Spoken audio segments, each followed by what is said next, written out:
तो नमस्कार, आप सभी का स्वागत है इस यूट्यूब चैनल पर। मैं अशोक यादव। जैसा कि साथियों आप लोग देख रहे होंगे कि इस समय इतिहास की क्लास लगातार चल रही है। इतिहास में इस समय हम मध्यकालीन भारत का इतिहास पढ़ा रहे हैं आप लोगों को। अब उसमें दिल्ली सल्तनत के अंतर्गत आज हम एक नए राजवंश के विषय में अध्ययन करेंगे। वह है लोधी वंश, जो दिल्ली सल्तनत का अंतिम राजवंश है। अब इसमें लोधी वंश में इसका जो पूरा शासनकाल है यह 1451 से लेकर के 1526 ईस्वी तक है। पिछली क्लास में हम लोगों ने फिरोज शाह तुगलक के उत्तराधिकारियों के विषय में अध्ययन किया था। तो क्लास शुरू करने से पहले आपसे एक निवेदन है कि हमारे चैनल को सब्सक्राइब करिए, लाइक करिए, कमेंट करिए और अपने दोस्तों तक हमारे वीडियो को शेयर कीजिएगा। तो इसमें देखिए क्लास तो शुरू करते हैं। लोधी वंश का जो पूरा कार्यकाल है उसमें 1451 ईस्वी में लोधी वंश की स्थापना होती है और 1526 हुमायूं बाबर के आक्रमण तक, जो हुमायूं के पिताजी थे, उनके आक्रमण तक बहलोल लोधी दिल्ली की सत्ता पर रहा। अब शुरू करते हैं, लोधी वंश के संस्थापक की बात करेंगे। इसमें देखिए संस्थापक इसमें दिया है कि बहलोल लोधी। ये जो लोधी वंश का संस्थापक है उसका नाम है बहलोल लोधी। तो अब ये प्रश्न बनता है कि लोधी वंश का संस्थापक कौन था, तो उसका नाम था बहलोल लोधी। यहाँ पे भी एक प्रश्न और बनेगा कि बहलोल लोधी वंश की जो स्थापना हुई और किस वर्ष हुई थी, तो वह हुई 1451 ईस्वी में। अब यहाँ पे देखिए अगर राजधानी की बात करें बहलोल लोधी के, लोधी वंश के, तो यह 1451 से लेकर 1506 अर्थात 56 वर्ष तक राजधानी रही दिल्ली। ठीक, अर्थात यहाँ पे बात की जाए, आपको बहुत ध्यान से देखना है कि लोधी वंश के अंतर्गत 1451 ईस्वी से लेकर 1506 ईस्वी तक, अर्थात 56 वर्षों तक जो दिल्ली है वह दिल्ली सल्तनत की राजधानी के रूप में कार्य की। अब 1506 ईस्वी से अब 1526 ईस्वी अर्थात 20 वर्षों तक दिल्ली से हटा करके लोधी वंश के शासकों ने आगरा को अपनी राजधानी बना के रखा था। तो यहाँ पे आपको समझना है दो चीज कि लोधी वंश के अंतर्गत यहाँ के शासकों ने दो राजधानियों के अंतर्गत कार्य किया, पहला दिल्ली और दूसरा आगरा। यहाँ पे प्रश्न बनता है कि आगरा कब राजधानी के रूप में बनी, बहलोल लोधी के शासनकाल में या फिर लोधी वंश के शासनकाल में? तो 1506 ईस्वी में, जब सिकंदर लोधी आता है शासन सत्ता में, तो ही आगरा की स्थापना भी करता है और उसको अपनी राजधानी के रूप में इसके विकास करता है। तो यहाँ पे देखिए 20 वर्षों तक राजधानी के रूप में कार्य की आगरा। अब आगे देखिए, सिकंदर लोधी वंश का सर्वाधिक महत्वपूर्ण एवं शक्तिशाली शासक था। यह पहला अफगान वंश था जिसने दिल्ली पर शासन किया। आपको समझना है, लोधी वंश के जो राज शासक थे यह अफगानी थे।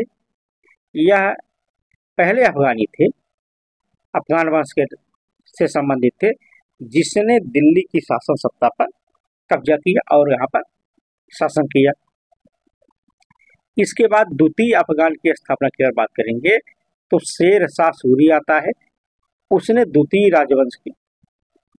अफगान वंश की स्थापना करता है। प्रश्न बनता है कि द्वितीय अफगान वंश की स्थापना भारत में किसने की थी, तो वह किया था शेर शाह सूरी ने। अब पहले अफगान वंश की स्थापना कौन किया था, बहलोल लोधी ने।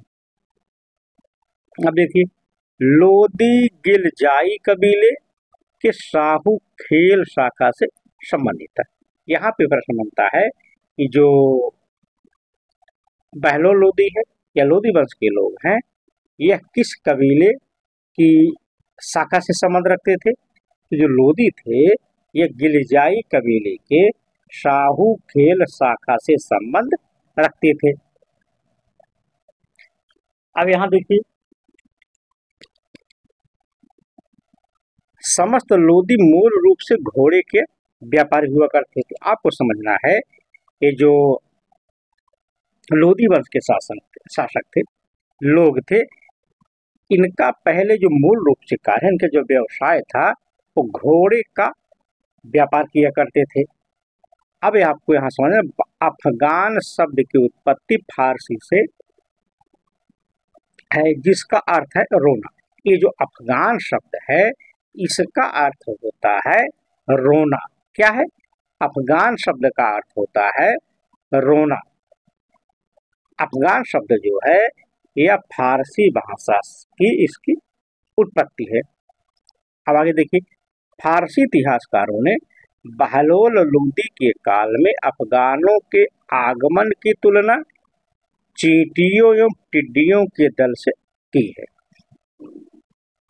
अब आपको यहाँ समझना है कि जो फारसी इतिहासकार हैं, जो उस समय के तत्कालीन इतिहासकार थे, जब बहलोल लोदी यहाँ की शासन सत्ता प्राप्त करता है, तो जो इतिहासकार जब उसका आकलन करना शुरू करते हैं, तो जो बहलोल लोदी का काल है, तो यहाँ पे जो अफगानी बहुत बड़े पैमाने पर भारत आए थे, तो जो इतिहासकार वो कहने को मजबूर हो गए कि अफगान इस तरीके से भारत में आ रहे हैं जैसे चींटियों और टिड्डियों का दल एकाएक कहीं पर जा करके वो बस जाता है और पूरी तरीके से वहां तबाही मचा देता है।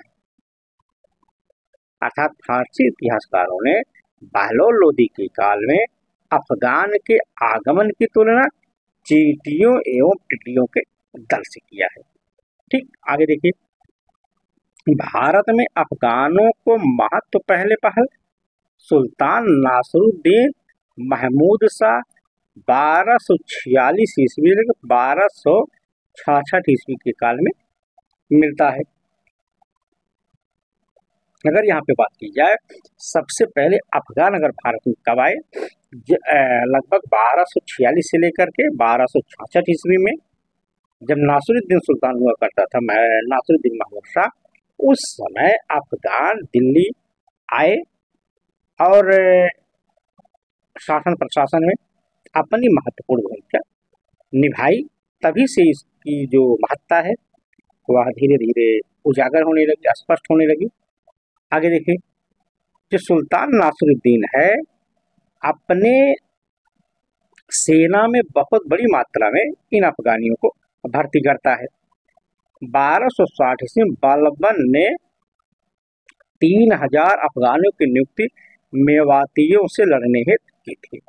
आगे चल करके 1260 ईस्वी में बलबन जब आता है, जो मेवाती उपद्रवी थे उनसे लड़ने के लिए इन अफगानों की नियुक्ति करता है कि कहा कि आप लोग वही के हैं, आप उन्हें अच्छी तरीके से समझेंगे।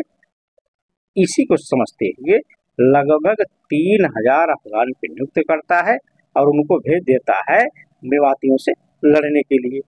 आगे देखिए, बलबन के शासनकाल में अफगानों की शक्ति एवं प्रभाव में काफी वृद्धि हुई। उसका अफगानों के प्रति गहरा लगाव था, विश्वास था। इसलिए था कि बलबन जातीय श्रेष्ठता पर बल देता था। वह गरीब, आपने सुना होगा कि बलबन जब वो खुद कहा करता था कि जब हम गरीब को देखते हैं तो हमारी जो शरीर की नसें हैं वो फड़फड़ा जाती है, हमारा हाथ तलवार पर चला जाता है कि अभी इनका हम खात्मा कर दें। अर्थात जो अफगान थे उनको मानता था कि ये जातीय रूप से श्रेष्ठ हैं, इसीलिए अफगानों को बहुत ज्यादा वह महत्व दिया करता था। यहाँ पे कि मोहम्मद बिन तुगलक के काल में अफगान इतने शक्ति संपन्न हो गए कि वह केंद्रीय सत्ता के खिलाफ विद्रोह करने लगे। आगे देखिए, धीरे धीरे ये अफगान जो थे ये काफ़ी शक्तिशाली होने लगे।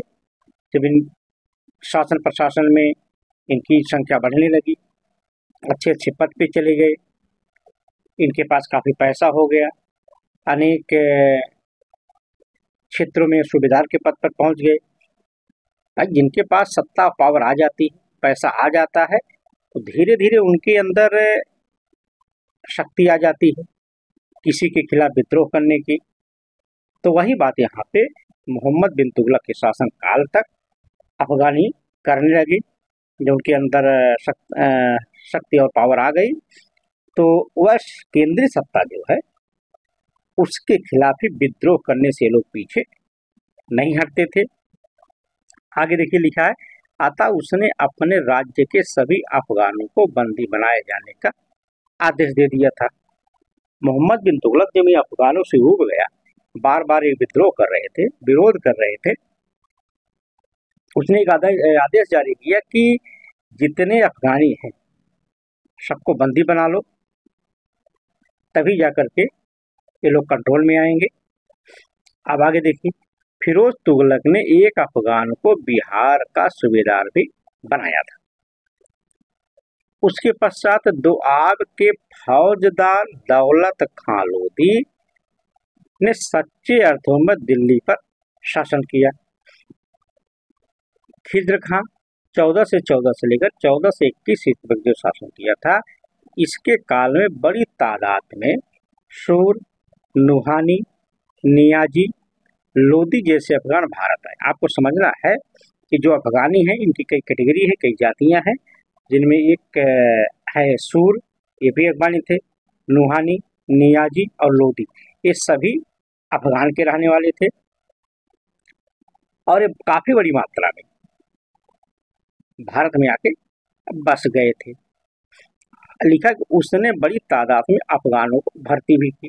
ये जो खिज्र खां था, इसने, जो सैयद वंश का संस्थापक है, इसने अपनी सेना में बहुत बड़ी संख्या में इन अफगानों को भर्ती भी किया था। अब देखिए, एक इतिहासकार आते हैं जिनका नाम है आरपी त्रिपाठी। आरपी त्रिपाठी महोदय ने लोधी साम्राज्य को संघ राज्य माना है। यहाँ पे प्रश्न बनता भी है कि किस इतिहासकार ने यह माना कि लोधी साम्राज्य जो है वह एक संघ राज्य है। तो वह इतिहासकार, उनका नाम है आरपी त्रिपाठी।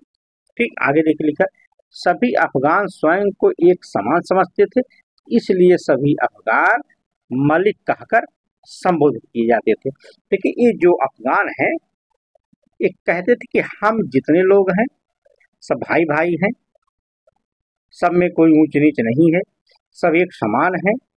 इसीलिए सभी अफगान अपने आप को मलिक कहकर संबोधित किया करते थे। ठीक, अब चलिए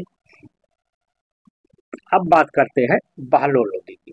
वही बहलोल लोधी है जो लोधी वंश का संस्थापक था। अब देखिए यहाँ पे बहलोल लोधी लोधी वंश की जो स्थापना किया वो 1451 ईस्वी में किया। अब इसने 1451 से लेकर के 1489 ईस्वी तक दिल्ली की गद्दी पर शासक बना रहा। अब यहाँ आपको समझना है कि जो बहलोल लोधी है, इसका जो जन्म हुआ था वह हुआ था दौराला में। ठीक, बहलोल लोधी का जो जन्म हुआ था वह हुआ था दौराला, अफगानिस्तान। ये आपको समझना है, परीक्षा में प्रश्न भी बन सकता है कि बहलोल लोधी का जन्म किस स्थान पर हुआ था, वह हुआ था दौराला में। फिर यहाँ पे दूसरा प्रश्न भी बनेगा कि बहलोल किसकी, दिल्ली सल्तनत की या लोधी वंश के किस शासक का नाम, जो मूल नाम है वह था बल्लू, तो उसका नाम है बहलोल लोधी। बहलोल लोधी का मूल नाम है बल्लू। इसने एक उपाधि धारण की थी, वह उपाधि थी गाजी की। बहलोल लोधी ने भी गाजी की उपाधि धारण किया था। अब आगे देखिए कि बहलोल का दादा मलिक बहराम फिरोज तुगलक के शासनकाल में भारत आया था। अब आपको समझना है कि जो बहलोल लोधी है, इनके दादा का नाम था मलिक बहराम। जो मलिक बहराम थे ये फिरोज शाह तुगलक के शासनकाल में भारत आए थे। उसके 5 पुत्रों में से एक सुल्तान शाह लोदी भी था। ये जो बहलोल लोदी है उसके 5 मलिक बहराम के 5 पुत्र थे, उसमें एक पुत्र का नाम था सुल्तान शाह लोदी। वह भी फिरोज शाह तुगलक के शासनकाल में आया था, जिसे खिज्र खान ने सर्वप्रथम मुल्तान का तदुपरांत सरहिंद का सूबेदार बना दिया था। तो आगे देखिए, सुल्तान शाह लोदी की उपाधि इस्लाम खान थी। सुल्तान शाह लोदी है, इसकी एक उपाधि थी इस्लाम खान।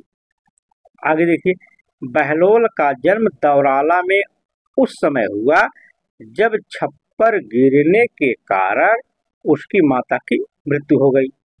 यहाँ पे आपको समझना है, जो बहलोल है, जो बहलोल लोदी है, उसका जो जन्म हुआ था तो उसकी माता एक छप्पर के नीचे रह रही थी, तो छप्पर एकाएक गिर गया, उसकी माँ उसी में मर गई। तो उस समय छप्पर गिरने की प्रक्रिया के दौरान बहलोल लोदी का जन्म हुआ। अब देखिए लिखा है, अतः लोगों ने तत्काल ऑपरेशन कर बहलोल को गर्भ से बाहर निकाला। यहाँ पे आपको समझना है कि जो बहलोल लोदी है, इसका जो जन्म हुआ था वह ऑपरेशन के द्वारा हुआ था। प्राचीन काल में बिंदुसार, मध्यकाल में बहलोल लोदी सिजेरियन अर्थात सर्जरी तकनीक से जन्म लेने वाले शासक थे। यहाँ पे भी प्रश्न बनता है कि दिल्ली सल्तनत के मध्य भाग काल में सर्जरी करके जन्म लेने वाले शासक का नाम क्या था? तो उसका नाम था बहलोल लोदी। आगे देखिए लिखा, बचपन में बल्लू के प्रिय नाम से प्रसिद्ध अनाथ बहलोल का उसके चाचा सुल्तान शाह ने पालन पोषण किया था। बहलोल लोदी के बचपन का नाम था बल्लू, लोग उसे बल्लू के नाम से पुकारते थे। बल्लू अर्थात बहलोल लोदी, शॉर्ट नाम में लोग उसे बल्लू बल्लू कहकर पुकारते थे। तो उसकी माता मर चुकी थी और बहलोल का जो पालन पोषण हुआ था उसके चाचा सुल्तान शाह ने उसका पालन पोषण किया था।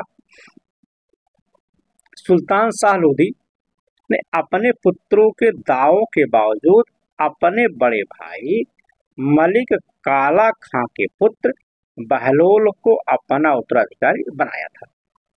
अब आपको यहाँ पे देखना है कि जो सुल्तान शाह लोदी है, इसके 5 पुत्र थे। तो ये जो बहलोल लोदी या बल्लू था, यह सुल्तान शाह लोदी का एक भाई था जिसका नाम था मलिक काला खां। मलिक काला खां यह सुल्तान शाह लोदी का भाई था। इसी को ही सुल्तान शाह ने अपना उत्तराधिकारी घोषित किया था।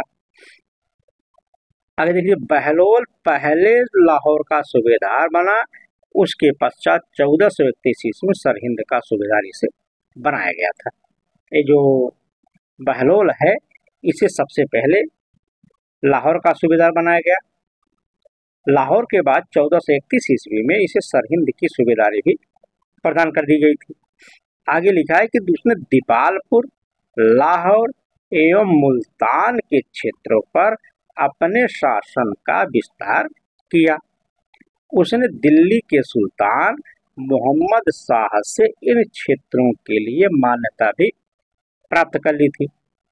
दिल्ली सल्तनत में सबसे लंबा कार्यकाल अगर किसी का रहा तो वह था बहलोल लोदी का।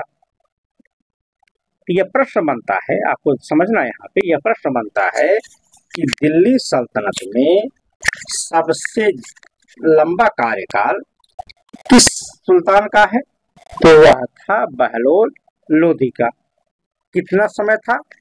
38 साल बहलोल लोदी ने दिल्ली की शासन सत्ता पर शासन किया था। कई बार प्रश्न बना है। अब देखिए आगे एक इतिहासकार आते हैं फरिश्ता।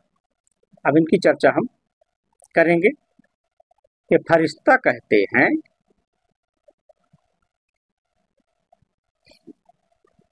कि बहलोल लोदी का 2 बार राज्याभिषेक हुआ था।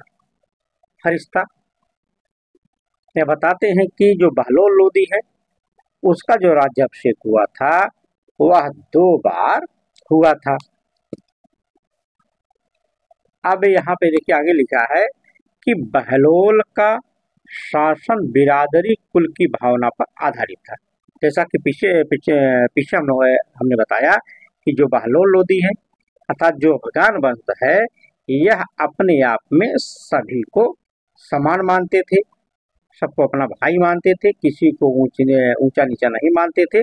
इसीलिए बहलोल की जो शासन करने की पद्धति थी वह थी बिरादरी कुल की भावना, अर्थात बहलोल का शासन जो चल रहा था बिरादरी या कुल की भावना पर आधारित था। अब एक पुस्तक आ जाती है तारीख ए दाऊदी, पुस्तक का नाम है तारीख ए दाऊदी। इसके लेखक हैं अब्दुल्ला। इन्होंने अपनी पुस्तक में लिखा है कि बहलोल सिंहासन पर न बैठकर अपने सरदारों के साथ कालीन पर बैठा करता था। यह बहुत बार प्रश्न बना, ध्यान दीजिएगा, बहुत बार प्रश्न बना है कि लोदी वंश का कौन शासक था जो अपने सरदारों के साथ कालीन पर बैठ करके दरबार लगाया करता था या शासन सत्ता चलाता था। तो वह था बहलोल लोदी। वह अपने सरदारों को मनसद ए आली या मेरे पुत्र कहकर संबोधित करता था। यही प्रश्न फिर बनेगा कि लोदी वंश का कौन शासक था जो अपने सरदारों को मनसद ए आली कहकर बुलाता था या मेरे पुत्र कहकर बुलाता था। तो वह था बहलोल लोदी। अब देखिए आगे यहाँ पे लिखा है कि यदि कोई अमीर उससे रुष्ट हो जाता था तो वह उसके घर जाता और कहता कि यदि तुम मुझे राजपद के योग्य नहीं समझते हो तो मुझे कोई अन्य जिम्मेदारी दे दी। यहाँ पे आपको समझना कि जो यह बहलोल लोदी है, जब शासक बना, यह एक बिरादरी की भावना से शासन सत्ता चला रहा था। वह जो उसके दरबारी थे वह कुर्सी पर न बैठ करके दरबारियों के साथ कालीन बिछवाता था दरबार में, और सबके साथ वहीं नीचे बैठकर वहीं से एकदम मंत्रणा प्रशासन की जो नीतियां थी वहीं बनाता था, वही निर्णय करता था। मान लीजिए किसी कारणवश किसी बात को लेकर के कोई अमीर भाई उसकी बिरादरी का अगर रूठ जाता था तो और दरबार में नहीं आया तो वह बहलोल लोदी पूछता था कि आज वह बिरादरी या भाई दरबार में क्यों नहीं आया। और जब पता चलता था कि वह घर पे है तो बहलोल लोदी अपने पूरे लाव लश्कर के साथ उसके घर जाता था। उसके घर जाकर ये कहता कि भाई हमसे क्या गलती हो गई, अगर तुम मुझे इस पद के योग्य नहीं समझते हो तो तुम जो चाहो मुझे कोई और जिम्मेदारी दे दो, मैं खुशी खुशी उसे निभाता रहूंगा। आगे देखिए एक इतिहास का जो अब्दुल्ला है, जो तारीख दाऊद पुस्तक लिखे हैं, वो कहते हैं कि बहलोल कहता था कि इतना काफी है कि मेरा नाम राज्य के साथ संबंध है। अब्दुल्ला ने अपनी पुस्तक तारीख दाऊदी में यह बताने का प्रयास किया, लिखा है कि बहलोल लोदी अक्सर कहा करता था कि देखिए यहाँ पे जो हम राजा शासक हैं ये बहुत बड़ी बात नहीं है, लोग हमारा नाम राज्य के साथ जोड़ लिए हैं या संबंध किए हैं, संबंधित किए हैं, इतना ही हमारे लिए बहुत है, इससे ज्यादा हमें कुछ नहीं चाहिए। आगे देखिए फरिश्ता बताते हैं कि उसका भोजन घर से नहीं बनता था और न ही उसने शाही अस्तबल के घोड़े पर सवारी की। प्रतिदिन अमीरों में से एक ने उसे भोजन घोड़ा भेजा था।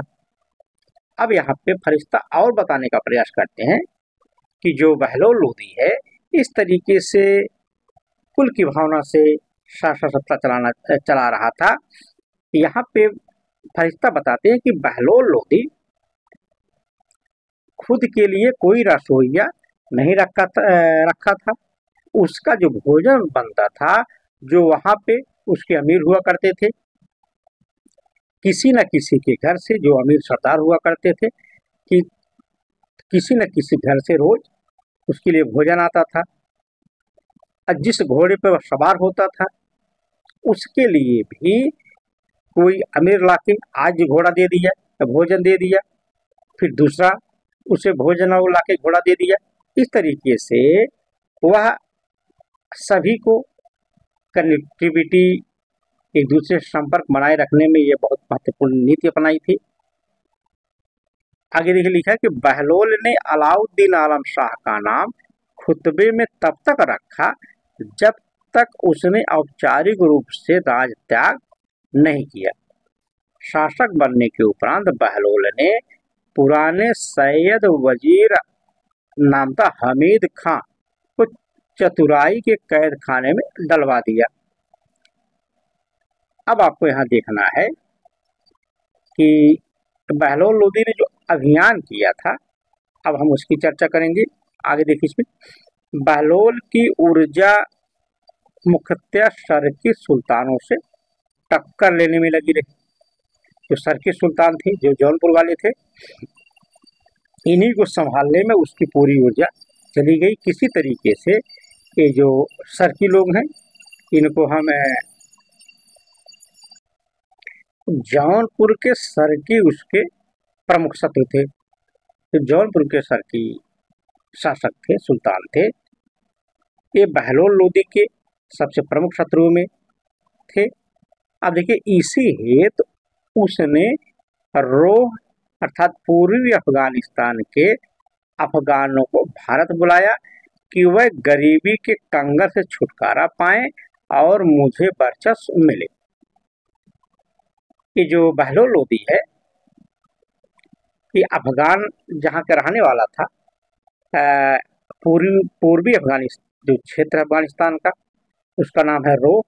वहाँ पे संदेशा भेजा कि भाई आप लोग जो गरीबी में यहाँ जीवन जी रहे हैं, आप चलिए भारत, आपको गरीबी से हम मुक्ति दिलाएंगे और साथ ही साथ आप लोग हमारा सहयोग करिए ताकि हमारा यहाँ पे वर्चस्व बन सके। अब लिखा है कि बहलोल ने अफगान अमीरों से कहा कि प्रभुसत्ता नाम के लिए जरूर मुझसे निहित होगी, लेकिन हम जो भी देश जीतेंगे उनमें भाइयों के लिए समान हिस्सेदारी होगी।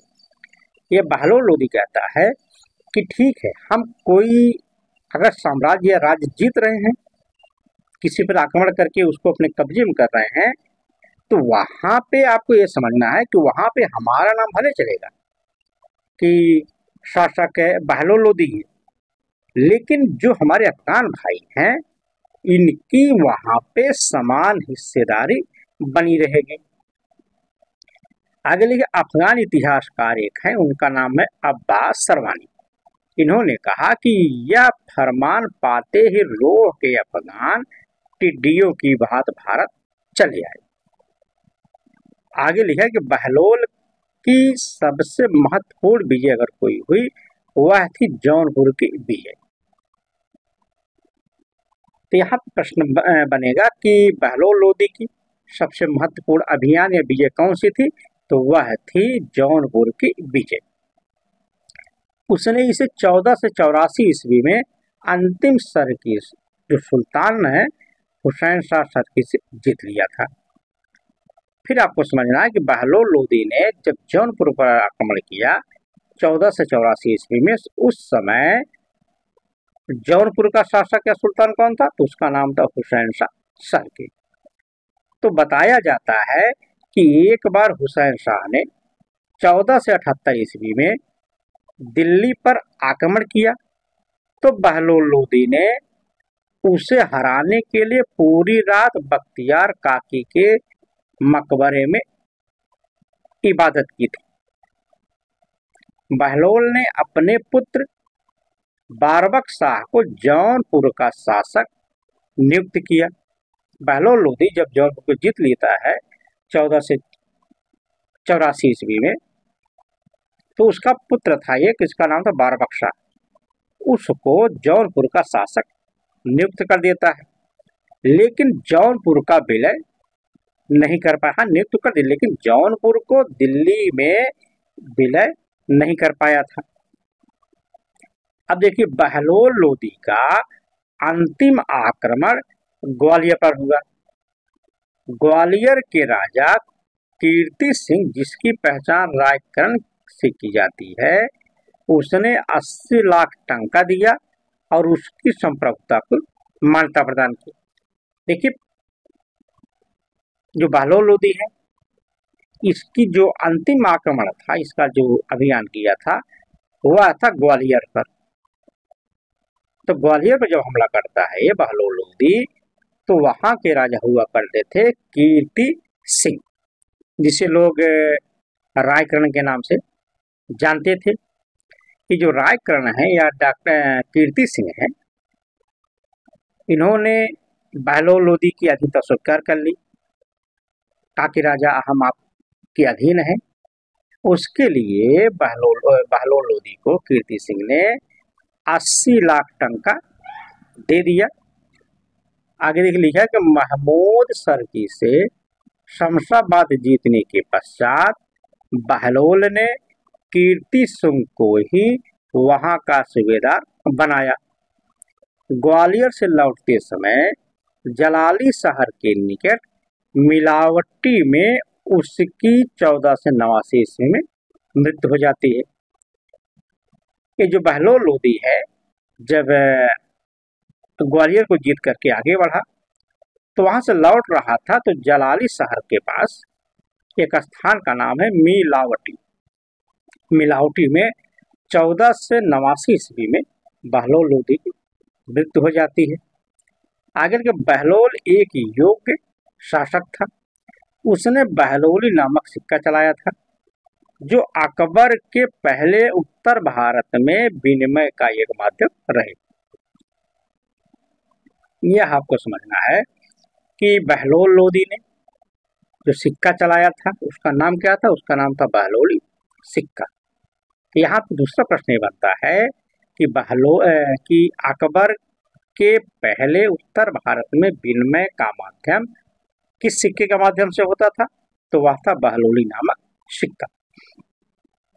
आगे लिखे थे कि बहलोल ने कभी कोई व्यक्तिगत अंगरक्षक नहीं रखा, जबकि सिकंदर को रात में अपनी सुरक्षा का एक विशेष अंगरक्षक रखना पड़ता था। बहलोल लोदी के विषय में कहा गया कि बहलोल लोदी अपना कोई पर्सनल या व्यक्तिगत जो अंगरक्षक होते थे उसे नहीं रखता था।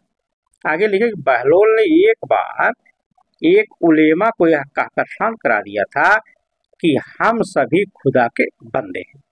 भाई, कोई धार्मिक व्यक्ति रहा होगा उलेमा, उससे बहस हुई होगी, तो बहलोल उससे कह देता है कि देखो उलेमा, आप हमारी बात ध्यान से सुनो। हम और जितने सभी लोग हैं, सब खुदा के बंदे हैं, सब बराबर हैं, न कोई ऊंच है न कोई नीच है, इसीलिए हमारे आप में कोई भेद नहीं है, आप शांत रहिए। अब देखिए, यहाँ पे इतना तो हो गया। अब यहाँ पे एक बिंदु है, यहाँ पे लिखा महत्वपूर्ण तथ्य। ठीक, अब महत्वपूर्ण तथ्य में आपको समझना है।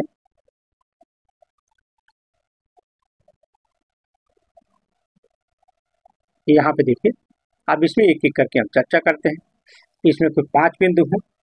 तो पहला बिंदु यहाँ पे है फिरोज तुगलक, बहलोल लोदी, इब्राहिम लोदी, शेरशाह सूरी, औरंगजेब एवं शिवाजी, इन शासकों का 2 बार राज्याभिषेक हुआ था। ये बहुत महत्वपूर्ण है। आपको समझना है कि फिरोज तुगलक, बहलोल लोदी, इब्राहिम लोदी, शेर शाह सूरी, औरंगजेब एवं शिवाजी ऐसे शासक हुए जिनका 2 बार राज्याभिषेक हुआ था। अब दूसरा बिंदु यहाँ पे देखिए कि सिकंदर लोदी ने पुनः सैनिकों का हुलिया चेहरा लिखने तथा घोड़ों को दागने का जो नियम था उसे जारी किया। तीसरा बिंदु है कि सिकंदर लोदी ने 500 बंदियों के साथ जैन हंस सूरी की प्रार्थना सुनकर मुक्त कर दिया था। सुल्तान ने जैन भिक्षु जम्बूजी को भूदान दिया था। अब यहाँ पे चौथा बिंदु है कि सिकंदरा नामक एक गांव सिकंदर लोदी ने बसाया था। इसी सिकंदरा का नाम अकबर ने बहिस्ताबाद रख दिया था। पांचवा बिंदु यहाँ पे है कि बहलोल लोदी के समय ग्वालियर का शासक था कीर्ति सिंह, जिसे रायकर्ण कहा गया। सिकंदर लोदी के समय ग्वालियर का शासक था मान सिंह और इब्राहिम लोदी के समय यहाँ का शासक था ग्वालियर का विक्रमादित्य। तो इस तरीके से